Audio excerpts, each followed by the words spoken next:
Thôi nào Tobirama, thư giãn đi. Ở đây chúng ta có cả đống thời gian với chơi cờ. Sao để cứ hầm hầm như là sắp dùng thủy độn với ta thế?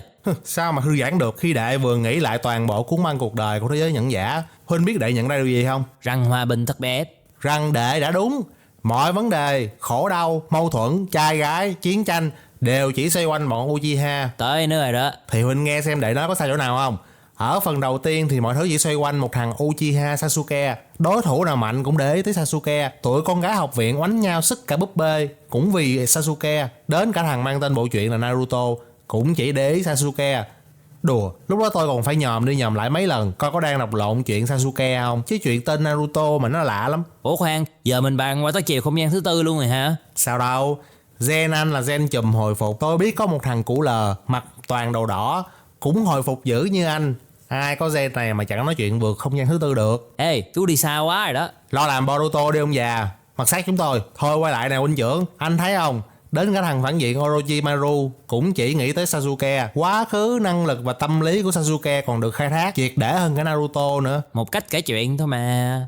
Làm nổi bật Sasuke như một thứ chính. Nó là thế chính chứ thứ chính gì. Thay thế thằng Na luôn chứ thứ cái ngữ gì mà qua tới phần kế tiếp cả cái làng vẫn chỉ làm một chuyện là đuổi theo Sasuke. Trong khi thằng Na cứ quanh quẩn tu luyện thì ngoài kia thằng Sasuke đúng kiểu làm bố thiên hạ, quánh nhau với Orochimaru, Deidara, Itachi, bát vĩ. Và càng đánh thì sức mạnh nó càng mạnh, tâm lý cũng thay đổi từ từ. Phát triển nhân vật của nó còn tốt hơn cả Naruto nữa. Thì thằng Na sau đó cũng được phát triển mà. Nhất là sau khi Jiraiya ngõm đó. Đấy, chết bởi thằng Ben, tộc nhân Uzumaki. Nhưng con mắt của nó là do ai đưa?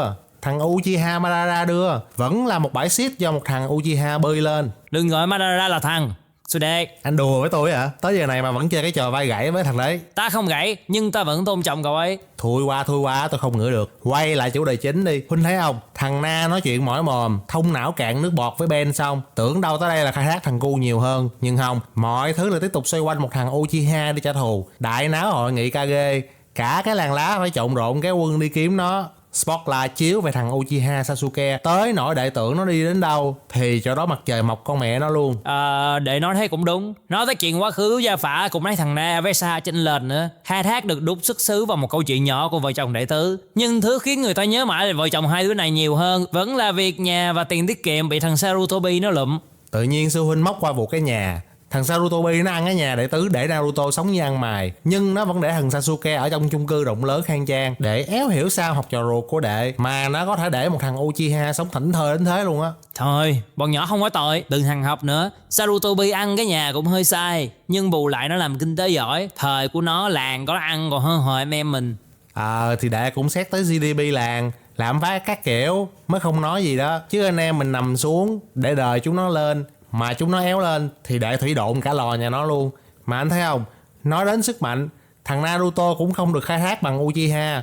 Thằng Naruto đúng kiểu tư bản, chỉ đem con cửu vĩ ra vắt như vắt đồ đem phơi. Cứ hết phần cửu vĩ này lại tòi ra một cục cửu vĩ khác ở trong. Còn thằng Uchiha Sasuke và con mắt bá đạo của cái tộc nó hết quay ngược quá khứ, tạo vòng lặp thời gian, lại gọi cả mấy con Megazord ra quánh nhau nữa. Sức mạnh khai thác mãi không hết. Mà câu chuyện của bọn Uchiha còn đặc sắc nữa. Cha tác giả lôi cả tông ty họ hàng, đào cả mã nhà Uchiha lên để khai thác. Mỗi người trong tộc là một mảnh chuyện, một bi kịch, một lý tưởng và sức mạnh riêng biệt không đụng hàng với ai. Cuộc đời đứa nào cũng trở thành truyền thuyết làng xóm của giới dẫn giả. Thì coi như quá khứ gia tộc Uchiha nó phong phú, nó là cái phúc của họ. Không lẽ giờ để ghét họ chỉ vì họ có rất nhiều đất diễn. Đó chỉ là một phần. Huynh phải để ý mọi tội ác trong cái thế giới ninja đều đến từ bọn Uchiha. Kẻ thả vĩ thú phá làng phá xóm làm vợ chồng đệ tử vong mạng là Uchiha. Kẻ châm ngòi tạo chiến tranh ninja lần 4 là Uchiha. Kẻ lập mưu giả Kage như giả tỏi cũng là Uchiha. Xích vĩ thú như xích cuốn cũng là Uchiha.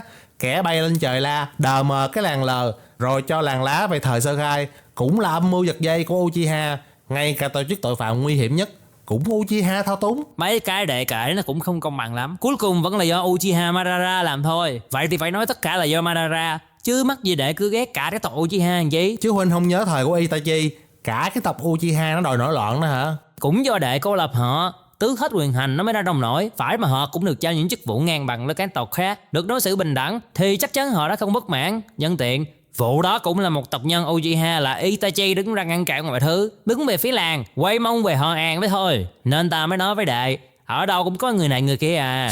Ở đâu cũng có người này và người Uchiha thì có. Tôi công nhận anh nói cũng đúng, có những tộc nhân Uchiha không đến nổi, nhưng ý tôi là 10 đứa hết 8 đứa ác rồi.